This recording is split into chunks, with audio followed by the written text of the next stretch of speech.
Assalomu alaykum hurmatli kuzatuvchilar.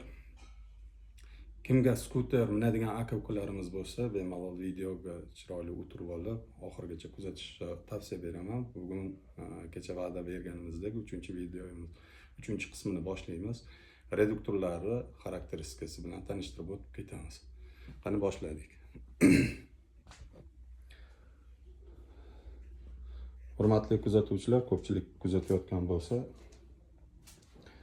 bir necha kundan beri 1-apreldan beri qisqasi 30-aprelgacha aksiya e'lon qilganmiz. Skidka chegirmada nimalarimiz ketyapti, ehtiyot qismlarimiz. Kimga qanaqa ehtiyot qismlar kerak bo'lsa, bemalol do'konimizga tashrif buyurib xarid qilib ketishinglar mumkin.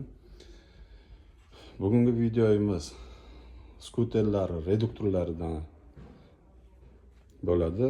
Birinchi, ikkinchi videomizda birinchisida tanishtirib o'tganmiz. Ikkinchi videomizda esa narx-navosi bilan bugungi 3-videomizda har biriga xarakteristikasini aytib o'tib ketamiz.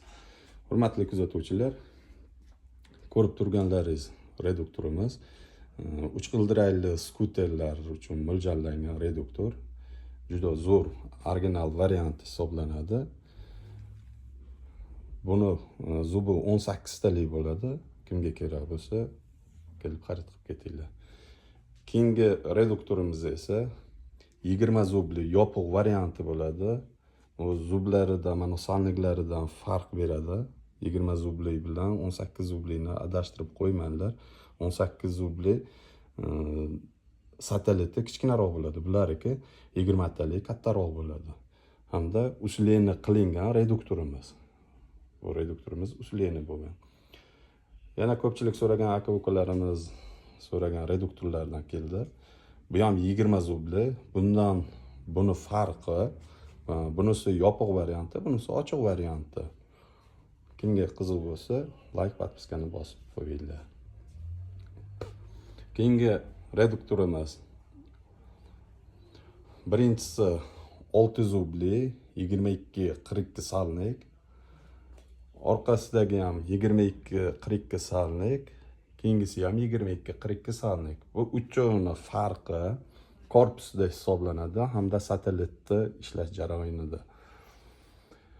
Buni birinchisini sateliti kichkinaroq bo'ladi. Buni 500 kiloliklarga, 300 kilolik muraviylarga tavsiya beramiz ko'pincha.